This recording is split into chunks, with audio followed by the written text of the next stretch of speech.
It was the color that stood out first. Bright orange, slicing through the low gray haze that clung to the lake that morning. Not drifting, not dragging, just spinning.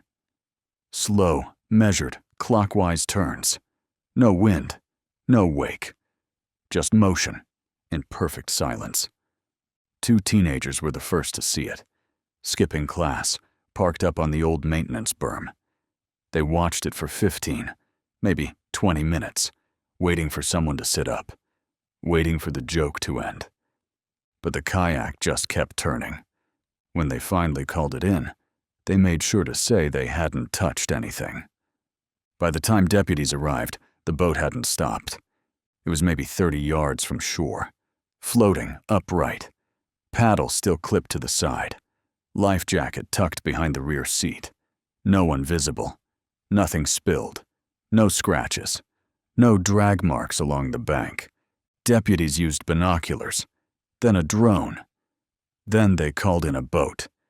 The surface of the lake was unusually calm, not in the poetic sense, literally still, as if someone had poured resin over the top and set it.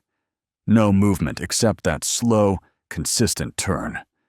One rotation every 40 seconds, like a hand on a broken clock. When they reached the kayak, they didn't find blood, or signs of a struggle, or any indication someone had fallen overboard. They found a dry bag tucked neatly under the seat. Inside, a phone, a cracked iPhone 6 with 24% battery, a wallet, driver's license, and a paper receipt from a gas station off Route 6. 6:42 a.m., just under 2 hours before the boat was found. The name on the license was Noah Renton, 27, local. Not flagged for any missing persons report, not at the time. And yet his kayak had been out there long enough to look unnatural. Not weathered, just too pristine. No scuffs, no damage, no sign of impact. Just the quiet insistence of movement in a lake that didn't move. Deputies pulled the kayak in and marked it as an abandoned vessel, pending follow-up. But one of the officers, the one who noticed the way the water sloshed ever so slightly inside the footwell, said later, it was like he stood up, balanced for a second, and then vanished. The shoreline offered no clues, no footprints, no slide marks, no bags, towels, shoes, or signs he'd returned to land. The only thing they recovered was the kayak, still spinning gently under a sky that didn't break. And no one has seen Noah Renton since that morning. No witnesses, no body, no sound. If he didn't fall, and he didn't swim, and the boat stayed upright, then how does a man vanish from water that doesn't move? Noah Renton was not the kind of man people expected to vanish. He wasn't dramatic, or secretive, or prone to disappearing for attention. If anything, Noah was predictable in a way that made him quietly reliable. 27 years old. Worked in logistics for a mid-sized medical supply company in Grafton, about 40 minutes west of the lake. Lived in a rented duplex with a roommate who traveled often. Grocery shopped on Sundays. Had his oil changed on schedule. Called his mother every Thursday.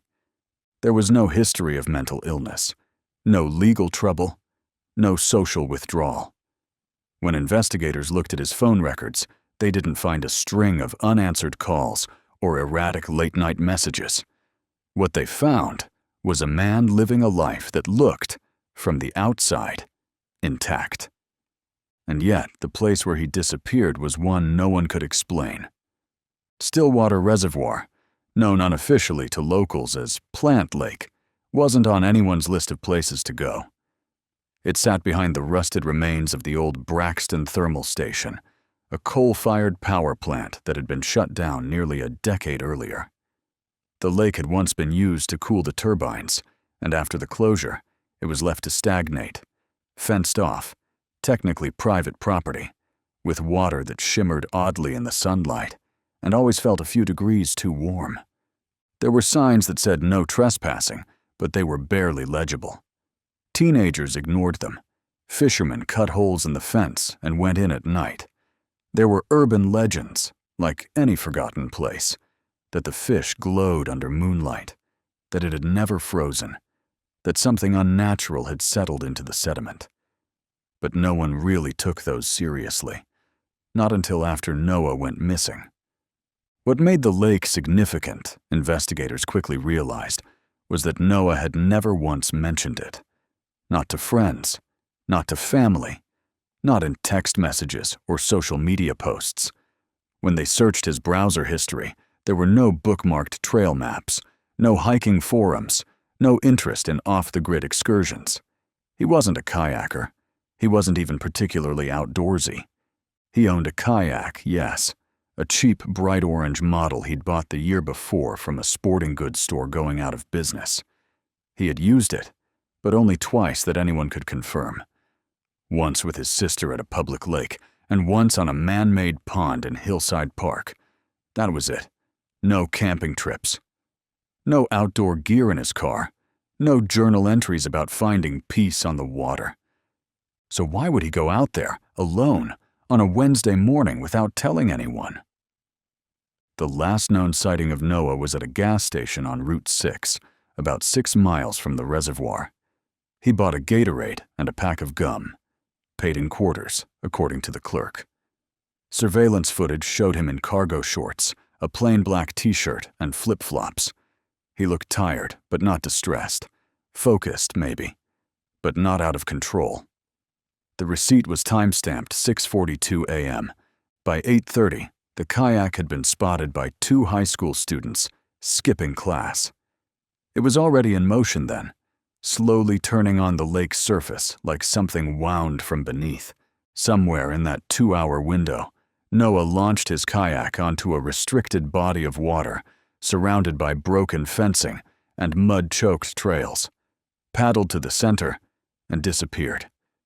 He left no note. He made no phone call. His phone was recovered inside a sealed dry bag, powered on, with 24% battery remaining. He had not tried to contact anyone. No open apps. No videos. Just a man with working technology, clean clothes, no signs of injury or violence, and no reason to be where he was. His mother, Diane, told reporters he wasn't the type to break rules. That was her phrase. He wasn't the type to break rules. She said she taught him that if a sign said "Don't enter," you don't enter. When the sheriff's department asked if he'd ever talked about Plant Lake, she said, "We don't even call it that. That's not somewhere we go." Friends echoed that. None of them had been to the reservoir. It wasn't scenic. It wasn't safe. And it wasn't popular. And yet, when the image of the kayak started circulating, upright, empty, rotating slowly on the chemical stillness, nearly everyone recognized it. It was unmistakable. Bright orange, faded white decals on the front. It was his. It felt like he had chosen that place. But no one could say why. There were no signs of depression, no major life events, no recent trauma. In fact, Noah had plans. He'd been scheduled to drive to Asheville that weekend with his sister for a short trip. The Airbnb was already booked. He'd paid his half. There were still texts on his phone confirming where to meet. Everything about Noah suggested someone in the middle of things, not someone at the end. That left one possibility: accident. That somehow, without warning, he fell in, slipped under, and vanished into the dark water below. But that didn't explain the kayak. It was upright, balanced, the paddle still clipped, the life jacket stowed, not thrown, not scattered, not in use. There was no indication of panic, no attempt to call out, no evidence he ever tried to reboard. It looked like he had vanished without motion. And that's what made people uneasy. Not the mystery of where he went, but how clean the absence was. Noah's roommate, Derek, said the most disturbing part wasn't that he disappeared. It was that everything he left behind was so perfectly placed, like a showroom, like it had been arranged. "It's like," he said, "he just stood up in the middle of the lake and walked away from his own body." But if that's true, if he did something intentional, something private, quiet, and irreversible, then why the dry bag? Why the phone still on? Why the car parked neatly near the gravel path, locked, radio off? Why bring the kayak at all? These are the kinds of questions that don't close, the ones that loop, like the kayak on the water, still turning, still there, still waiting for an answer that never arrives. Deputy Mark Fenley was the first official on scene. He arrived just before 9 a.m., called in from a vague report about a drifting kayak and something weird on the water. The caller hadn't given their name. The dispatcher thought it was a prank at first.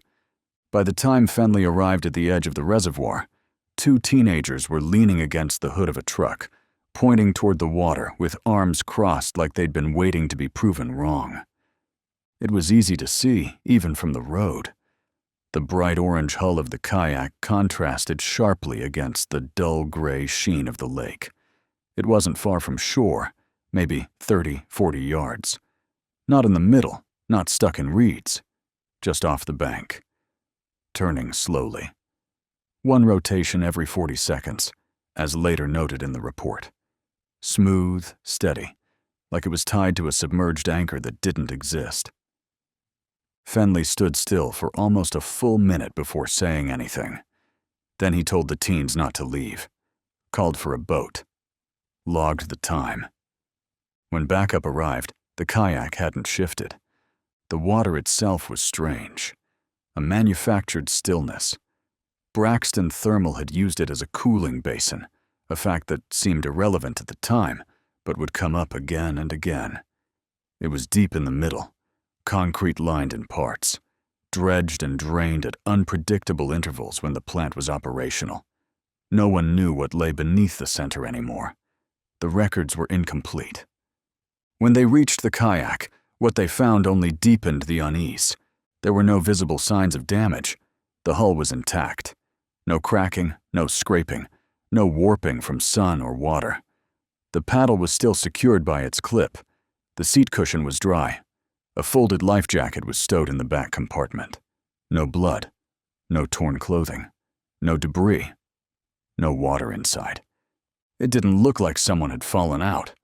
It looked like someone had climbed out, without rocking the boat. The dry bag under the seat was sealed. Inside, an iPhone, a brown leather wallet, a half-full bottle of water, a receipt from the Shell station time-stamped 6:42 a.m., and a worn paperback novel, the kind someone brings but doesn't expect to finish. The phone had 24% battery and no signs of recent activity. No missed calls, no texts, no recorded voice memos. The last note in his notes app was a grocery list. The name on the driver's license, Noah Christopher Renton. Once the kayak was towed in, deputies located his car, a silver Ford Escape, parked just off the maintenance access path with its tires angled neatly toward the road. Locked. Clean. Nothing unusual inside. No suicide note. No weapons. Just a canvas bag with a towel, sunscreen, and a zippered pouch of protein bars. Routine stuff. The kind of bag someone takes when they expect to be back in a few hours. At that point, it wasn't officially a missing persons case. But unofficially, everyone already knew. The lake was scanned by drone and thermal imaging. No heat signatures. No movement. Search boats were deployed by 11:15 a.m., moving in slow spirals from the spot the kayak had been recovered. A dive team was brought in from Monroe County by early afternoon, using sonar to identify any potential obstructions or anomalies beneath the surface. Nothing. The lake bed was deeper than expected. It sloped hard, sudden, from 3 feet to 40 in under 10 yards. And the further out they scanned, the more debris they found. Twisted rebar, rusted piping, concrete slabs half buried in silt. No human remains, No drag marks. No disturbed sediment. The divers noted something else, not about the bottom, but about the silence. They described it as thick. No fish, no current, no sound. Sheriff Reynolds held a press briefing just after 4 p.m. She used careful language.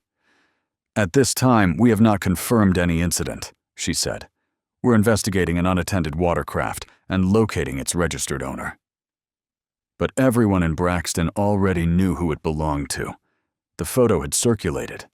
Bright orange, unmistakable. Volunteers offered to help the next morning. Deputies declined, citing safety concerns. The area was still technically off-limits, though no one was enforcing that prior to the incident. The lake was closed off with temporary barricades. Environmental officers were called in to take samples from the shoreline, checking for contamination, though that wouldn't explain anything. It didn't matter. The presence of officials gave the illusion of action. It made people feel like something was being done. By day 2, dogs were brought in, cadaver trained. They walked the bank, barked once at the water, then fell silent. Nothing else. No trail, no scent, no movement. What struck investigators most was the absence of disruption. If someone had fallen out of the kayak, panicked, kicked, flailed, the water would have said so. There would have been marks, ripples, dragged gear, a floating shoe. But there was none of that. One of the deputies said it felt like walking into a room where a conversation had just ended, the kind of quiet that lingers when something unnatural has passed through. It was as if the lake had swallowed him, but had no interest in keeping the kayak. Noah's family filed the official missing persons report that evening. His mother was the one who brought in the photo for the bulletin. "Use this one," she told them. "He looks like himself in this one." By the end of the first week, the lake had been scanned, drained partially, and sectioned off. No trace of Noah Renton was found. Not in the water, not in the woods, not in the air. It wasn't just a lack of evidence. It was the absence of the expected. No ripples, no footprints, no reason. Only the image that wouldn't leave people alone. A kayak turning gently, unnaturally, in water that should have stood still. And inside it, nothing. No one ever came out and said it, not officially, but within a week, the community had already split into 2 camps. The first believed it was an accident, a silent one, a misstep maybe, a sudden medical event. He stood, lost his balance, fell in, sank fast. His body caught in the silt or under some submerged structure, something missed by sonar or hidden in the tangle of forgotten industrial wreckage. The lake had been a dumping ground for decades. It wasn't hard to imagine it swallowing someone whole. The second group believed he left on purpose, not as a suicide, something quieter than that, more ritualized, more final, that he went to that place for a reason, knowing what it meant, and gave himself to it in a way that made no noise at all. Neither theory made full sense. If it was accidental, why was the kayak still balanced? Why no splash? Why did no one hear anything?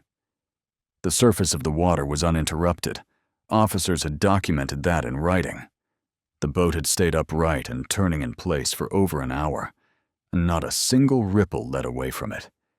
If it was intentional, why bring the kayak at all?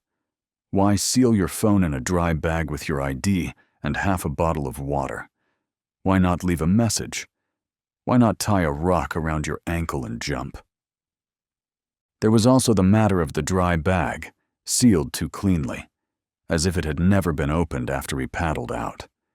Forensic techs checked it for prints, moisture, anything that would indicate hurried or panicked movement. Everything was dry, orderly, untouched. Even the phone, with its 24% charge, showed no recent activity. Last unlocked at 6:39 a.m., 3 minutes before the gas station receipt. Nothing after. It was as if he had gone into the lake already decided, but still thinking he'd come back. Then there were the more fragmented theories, the ones that didn't hold up in official channels but lingered anyway, whispered through phone calls and text threads, that he'd staged it, that someone helped him, that he'd joined something or run from something, or made himself vanish as part of some larger plan. The phrase voluntary disappearance started showing up in Reddit threads. Online forums dissected the satellite images, posted timelines, speculated about psychological decline. A few tried to tie it to similar cases, but none of them were quite the same. Most missing kayaker cases involve a body, or debris, or a call for help. Noah Renton left nothing, and if he had decided to walk away from his life, to start over somewhere new, why do it like this? Why not disappear from a highway, or a city, or a rental car? Why choose a dead lake behind a power station? One detail that kept resurfacing in interviews was the way the kayak spun. Deputies had clocked it unofficially, one full rotation every 42 seconds. Measured, precise, as if tethered. But when divers checked beneath, there was no line, no rock, no anchor, no visible reason it remained in place. Locals began sharing rumors that Plant Lake had always had strange properties, that it didn't freeze when everything else did, that birds avoided it, that sometimes people saw things at night, reflections without figures, ripples without motion. It was the kind of talk that surfaces in any disappearance, the way a community tries to make sense of the senseless. Noah's sister, Mallory, didn't believe in any of that.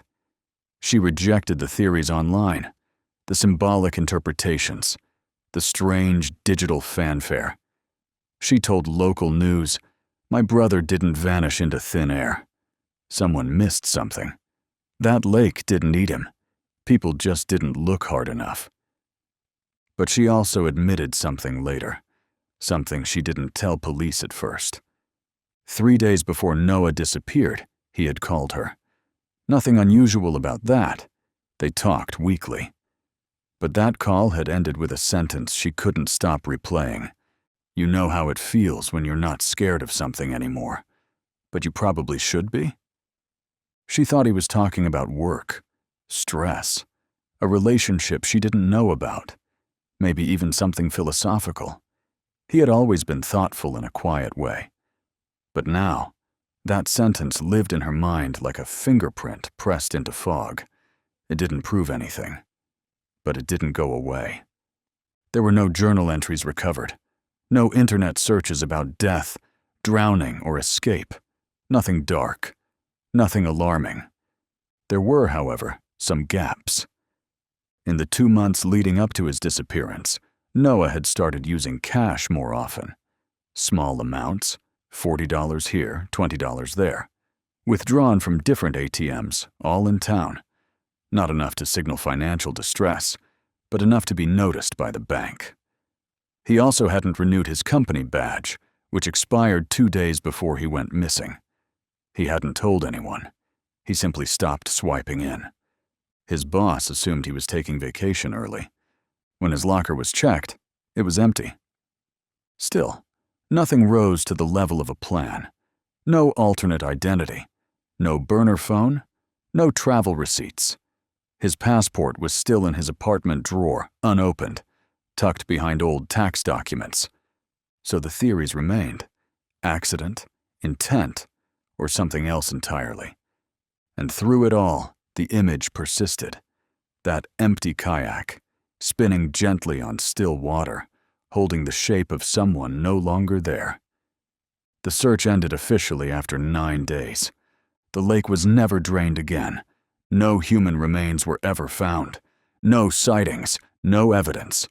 No second act. Just the silence that followed, and the people left behind, trying to hold their lives steady while the water kept turning. Noah Renton's name stayed in circulation longer than most missing adults. That was unusual for a case like this. There was no video footage of the disappearance, no public outcry over a failed investigation, no ongoing trial to tether it to the news cycle. But somehow, this one stayed. Maybe because it didn't feel like it had ended. Maybe because the kayak never should have stayed balanced. Or maybe because people started telling stories. And once that happens, cases don't fade. They mutate. The official search effort concluded after 9 days. That was longer than protocol required, longer than budget usually allowed. But the sheriff's office kept it open, hoping a body would surface, hoping Stillwater would give something back. It didn't. The divers stopped going in after day 5. By then, they had mapped the depths as well as they could. The bottom of the lake was cluttered with construction debris, old foundation slabs, rebar, and something they marked only as structural voids, areas where hollow chambers had formed beneath the mud, possibly due to the original industrial runoff systems, now collapsed or rotting from within. Those voids couldn't be searched directly. Too unstable. Too dangerous. Which meant, for the first time, officials had a plausible explanation. A place where a body might have disappeared, not just beneath water, but into the infrastructure of the lake itself. A natural burial ground made from unnatural materials. That's when the story should have ended. But it didn't. The kayak was held for 3 weeks in evidence, then returned to the family. Mallory refused to keep it. It sat in the sheriff's impound lot until it was destroyed. That's what happens with unresolved items. They're tagged, photographed, then removed. Still, something strange lingered in the margins. The phone. For months afterward, Noah's iPhone sat in an evidence locker, boxed, sealed, powered off. But when it was finally released to Mallory, she had it restored by a friend who worked in IT. Not to look for new clues, just to get the photos, the voice memos, any last traces of him. That's when they noticed something odd. In the voice memo app, there was a single audio file, unnamed, unshared, never played, created 6 days before his disappearance. The file was only 13 seconds long. It wasn't a suicide note. It wasn't even a sentence. It was ambient sound, wind maybe, or distant static. But layered over it, faint but unmistakable, was the sound of something tapping. Not like typing, not like footsteps. Something slower, rhythmic, like a rope caught in rotation. 4 beats, a pause. 4 beats again. The audio was scrubbed, cleaned. No voice identified, no clear origin. But the timestamp matched. It had been recorded on his phone, saved without a title, and never opened again. Mallory didn't show it to the police. She told one friend, who later posted about it anonymously in a Reddit thread. That's where it lives now. Degraded, re-uploaded, filtered through compression and conspiracy. Most people don't believe it's real. Others say it proves everything. But even that faded eventually. No new evidence, no recovered remains, no credible sightings. Just the silence. Noah's social media accounts were memorialized, his case file downgraded to inactive. By the time the 1-year anniversary passed, the only sign of him in Braxton County was a laminated missing persons flyer, still pinned to the community board outside a Subway near Route 6. Yellowed, water damaged, but still there.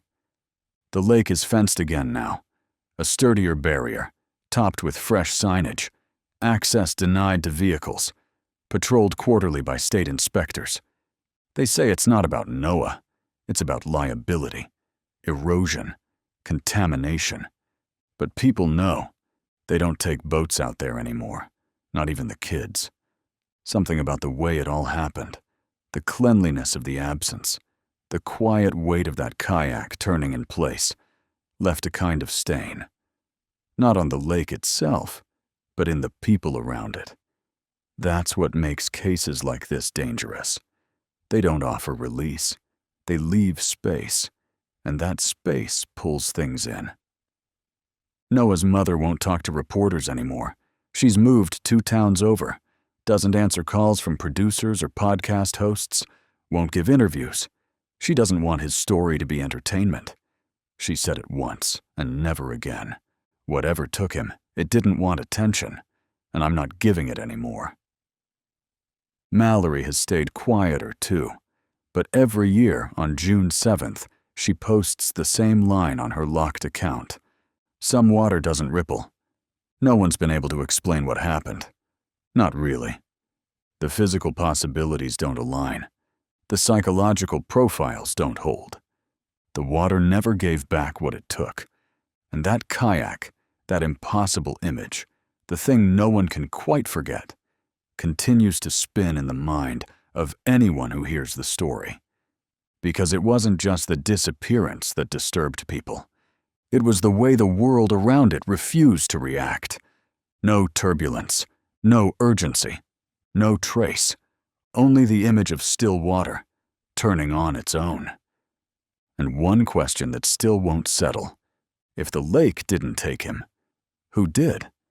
The official file for Noah Renton's disappearance is only 12 pages long. It includes 2 incident reports, a list of recovered items, environmental conditions at the time of recovery, a site diagram of the reservoir perimeter, and a single-paragraph summary that closes the case as unresolved due to lack of evidentiary basis for criminal activity. Noah's name is not associated with any open investigation. No persons of interest. No cause of death. No ruling. In most systems, he no longer exists. That's the quiet cruelty of vanishings. After enough time, what's missing stops being urgent. The weight of a disappearance doesn't lessen. It just gets absorbed by bureaucracy, by silence, by the next case. And yet Noah's story still circulates, not as news, not as caution, but as unease. The kind people bring up late at night, in the back of cars, in half-remembered sentences, the kind that leaks into conversation like water under a door. The lake behind the Braxton thermal station is quiet again. State officials did eventually issue an order to permanently close off the area, citing environmental instability and potential liability. They never mentioned Noah by name. They didn't have to. The gate is padlocked now. Concrete barriers block vehicle access. The shoreline is overgrown. The footpath is collapsing into the silt. Stillwater is no longer considered a reservoir. It's listed in state documents as an unmanaged artificial retention basin. No one goes near it anymore. The water hasn't frozen since 1987. And though no one is supposed to enter, a wildlife drone flown over the lake in 2021 captured something. Not evidence, not a person, just a motion, an object, too small to be a boat, too steady to be driftwood, turning slowly in the southern quadrant of the waterline. The operator didn't flag it. They deleted the footage after review, but the logbook recorded the time. 1 full rotation every 42 seconds. It doesn't mean anything. It could be a coincidence. It could be nothing. But those who knew Noah, really knew him, say the same thing when they talk about that day. He wouldn't have gone there. He wouldn't have done that. He wasn't like that. And yet, he did. There are theories still. People trying to impose shape onto something that resists being shaped. Maybe he saw something in the water, a reflection, a memory, something that felt final.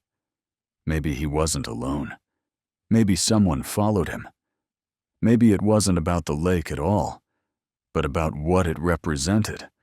A silence so complete it felt like peace. But that's the part that keeps people awake, not what happened, what didn't. No impact, no struggle, no goodbye. Just a kayak, still upright, a paddle clipped in, a phone sealed in plastic, and a man who didn't come back. The lake didn't fight him. It didn't resist. It didn't even ripple. And that makes you wonder, was it really an accident?